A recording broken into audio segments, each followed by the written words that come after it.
মাঝে মাঝে আমরা সব থেকে বেশি প্রায়োরিটি যেই মানুষগুলোকে দিই, ভেবে দেখবেন তাদের থেকেই কিন্তু আমরা সব থেকে বেশি আঘাত পাই। আচ্ছা বলুন তো, জীবনে সব থেকে বেশি খুশি এবং আনন্দ মনে কখন আসে? ভেবে দেখবেন রাতে শুয়ে শুয়ে, যখন আমরা নিজের আকাঙ্ক্ষিত কিছু জিনিস পাই, যেটা আমরা ইচ্ছে করছি করতে, সেটা করি। সেটা খাওয়া দাওয়া হোক, ঘোরাফেরা হোক, নিজস্ব পছন্দসই পোশাক আশাক পরা হোক, বা গল্প করা হোক, বা বাইরে বেরোনো হোক, রাত করে ফেরা হোক। যখন যেটা ইচ্ছা করতে পারলেই মনের ভেতরে যে আনন্দ জাগে, তাতেই যেন মুখের ছাপে স্পষ্ট হয়ে ওঠে আমি কতটা ভালো আছি। সেটাই যদি ঘুরে ফিরে অন্য একটা রূপ ধারণ করে, মানে আপনি সম্পূর্ণটাই বদলে গেলেন অন্য মানুষগুলোর পছন্দ ভালো লাগার উপর নির্ভর করে। কেউ আপনাকে বলল এই পোশাকগুলো পরো না, কেউ আপনাকে বলল এভাবে খেও না, কেউ আপনাকে বলল এভাবে খেতে নেই, রাত করে বাড়ি ফিরতে নেই।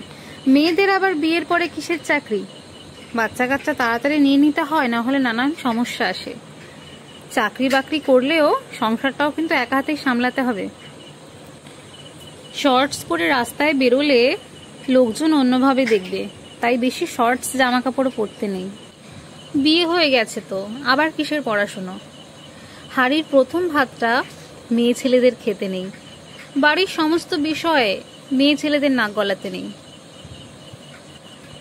একবার ভেবে দেখুন তো, এত কিছু জিনিস মানিয়ে নিয়ে অ্যাডজাস্টমেন্ট করে সত্যিই কি থাকা যায়? আর যদিও থাকতে হয়, তারপরেও যদি এত কিছু অ্যাডজাস্টমেন্ট করার পরেও নিজের মনকে খুশি করার মতন কোনো কারণ খুঁজে না পাওয়া যায়, তাহলে একটা মানুষের বোধহয় জীবনে বেঁচে থাকাটাই দুর্বিষয় হয়ে ওঠে। কি নিয়ে বাঁচবে, কি আনন্দ নিয়ে বাঁচবে? সমস্তটাই অন্যের খুশিতে, সমস্তটাই অন্যের ইচ্ছেতে।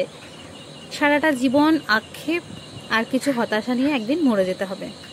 আর যেদিন মরে যাব, সেদিন যেই মিনিট দুই এক আমরা ভাবি আমাদের সারা জীবনের স্টোরিটা, একরাশ হতাশা, একরাশ না পাওয়া, একরাশ ভালো না লাগা দিনগুলোর কথা ভেবে আমরা এই পৃথিবীতে শেষ নিঃশ্বাস ত্যাগ করব। তাই সবাইকে অনুরোধ, প্রত্যেকটা মানুষকে নিজের মতন করে বাঁচার অধিকার দেওয়া হোক, যাতে প্রত্যেকের যে কটা দিন এই ছোট্ট জীবনে বেঁচে থাকবে প্রাণ খুলে মন খুলে বাঁচুক।